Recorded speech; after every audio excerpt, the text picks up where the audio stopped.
إنك حميد مجيد۔ دوسرے مسئلے کا عنوان ہے ترک القراءۃ خلف الامام،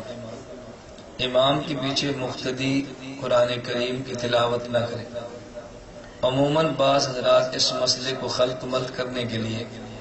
اور عوام کی نگاہ سے اصل مسئلہ اوجل کرنے کے لیے عنوان قائم یہ کرتے ہیں فاتحہ خلف الامام، کہ امام کے پیچھے فاتحہ پڑھنی چاہیے، جبکہ عنوان فاتحہ خلف الامام یا ترک الفاتحہ خلف الامام نہیں ہے، اصل عنوان ہے ترک القراءۃ خلف الامام یا القراءۃ خلف الامام۔ اصل عنوان یہ ہے کہ امام کے پیچھے قرآن کریم پڑھنا چاہیے یا امام کے پیچھے قرآن کریم نہیں پڑھنا چاہیے۔ عجیب بات یہ ہے، آپ حضرات گھر جب تشریف لے جائیں، کسی عالم سے رابطہ کرنے کے بعد کتب حدیث منگوائیں اور اس کا مطالعہ فرمائیں۔ کسی محدث نے کتب حدیث میں یہ عنوان قائم ہی نہیں کیا کہ امام کے پیچھے فاتحہ پڑھنے یا فاتحہ نہ پڑھنے کا، عنوان یہی چلتا ہے ترک القراءۃ خلف الامام یا القراءۃ خلف الامام۔ تو جو عنوان محدثین نے دیا ہے اور جو ابواب محدثین نے قائم فرمائے ہیں اس کی ترتیب کے مطابق ہی گفتگو کرنی چاہیے۔ اس لیے ہم نے عنوان یہ نہیں رکھا کہ امام کے پیچھے فاتحہ نہیں پڑھنی چاہیے، بلکہ اہل سنت والجماعت احناف کا موقف یہ ہے امام کے پیچھے مقتدی کو قرآن کریم کی تلاوت نہیں کرنی چاہیے، اور 114 صورتوں میں سے سورۃ الفاتحہ بھی اسی طرح قرآن کریم کا حصہ ہے جس طرح الف لام میم سے لے کر الناس تک باقی 113 قرآن کریم کا حصہ ہے۔ تو امام کے پیچھے قرآن کریم کی تلاوت نہیں کرنی چاہیے۔ اس کے لیے میں نے سب سے پہلے قرآن کریم پارہ نمبر 9 سورۃ الاعراف آیت نمبر 204 تلاوت کی ہے، جس میں اللہ رب العزت ارشاد فرما رہے ہیں اور جب قرآن کریم کو پڑھا جائے فاستمعوا لہ، اس کو سنو، وانصتوا اور خاموش رہو، لعلکم ترحمون تاکہ تم پر اللہ کی رحمت نازل ہو اور تمہاری اوپر رحم کیا جائے۔ اس آیت کریمہ کی تفسیر بیان کرنے کے لیے حسب وعدہ میں صحابہ کرام رضی اللہ عنہم اجمعین کا تذکرہ کروں گا۔ میں نے عنوان اور گفتگو شروع کرنے سے قبل آپ حضرات سے وعدہ کیا تھا قرآن کریم کی آیت جو اپنے مسئلے پر میں پیش کروں گا اس کی تفسیر اپنی طرف سے نہیں کروں گا، بلکہ اس کی تفسیر اصحاب پیغمبر رضی اللہ عنہم اجمعین سے آپ کی خدمت میں پیش کروں گا۔ قرآن کریم کی یہ جو آیت ہے وَإِذَا قُرِئَ الْقُرْآنُ فَاسْتَمِعُوا لَهُ وَأَنصِتُوا لَعَلَّكُمْ تُرْحَمُونَ، بظاہر اس آیت کو پڑھنے سے یہ محسوس ہوتا ہے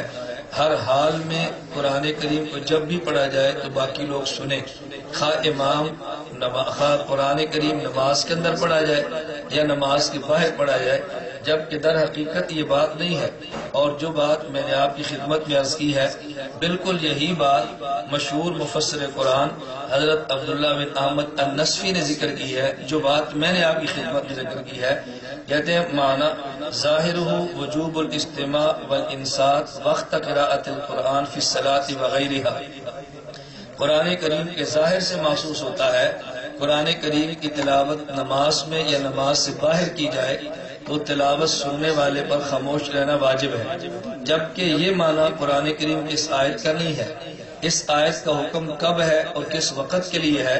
اس کی تفسیر صحابہ کرام رضی اللہ عنہم اجمعین سے سماعت فرمائیں۔ امام عبداللہ بن احمد النصفی جن کی وفات سن 710 ہجری میں ہے، اپنی معروف کتاب مدارک التنزیل و حقائق التاویل جلد نمبر 1 صفحہ نمبر 458 پہ تحریر فرماتے ہیں فجمہور الصحابہ رضی اللہ عنہم علی انہ فی استماع المؤتم،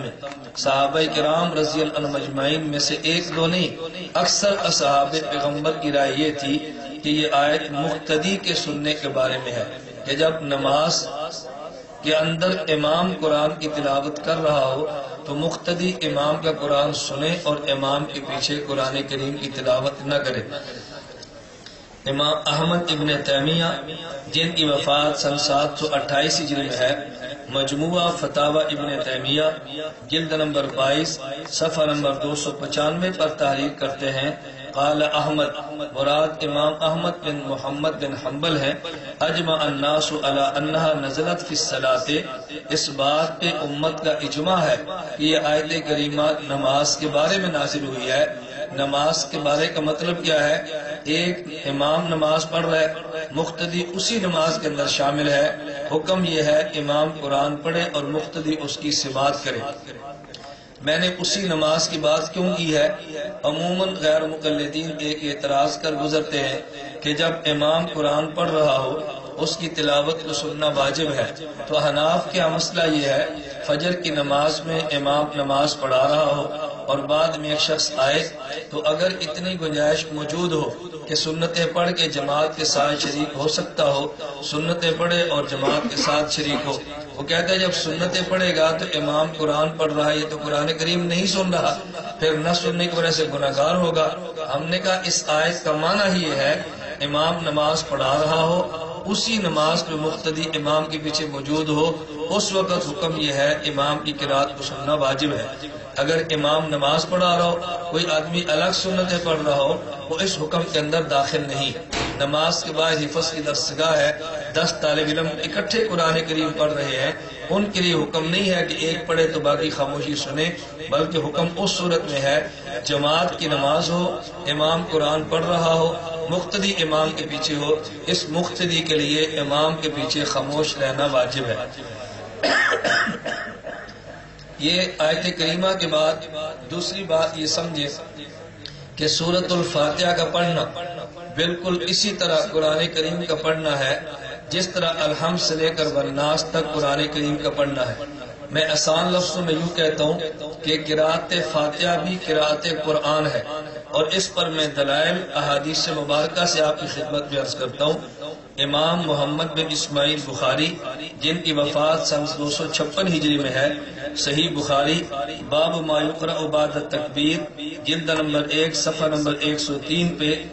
روایت نقل کرتے ہیں، بابی قال حدثنا ابو ہریرہ رضی اللہ عنہ قال كان رسول الله صلی اللہ علیہ وسلم يسكت بين التکبیر و بین القراءۃ اسکاتۃ فقلت بأبي أنت وأمي يا رسول الله اسکاتك بين التکبیر و بین القراءۃ ما تقول۔ نبی کریم صلی اللہ علیہ وسلم اللہ اکبر فرماتے اور اس کے بعد کچھ دیر خاموش رہتے، پھر قراءت شروع کرتے، تو میں نے پوچھا یا رسول اللہ یہ درمیان میں جو آپ خاموشی اختیار کرتے ہیں، اسکاتک بین التکبیر و بین القراءۃ ما تقول، آپ تکبیر اور قراءت کے درمیان خاموشی رکھتے ہیں تو اس وقت آپ کیا فرماتے ہیں؟ تو نبی کریم صلی اللہ علیہ وسلم فرمایا اس وقت میں دعا پڑھتا ہوں اللہم باعد بینی و بین خطایایا کما باعدت بین المشرق والمغرب۔ مختلف دعائیں اس موقع پر منقول ہیں، سبحانک اللہ و بحمدک یہ پڑھ لیں، یا اور ادعیہ معصورہ اس مقام پہ منقول ہے۔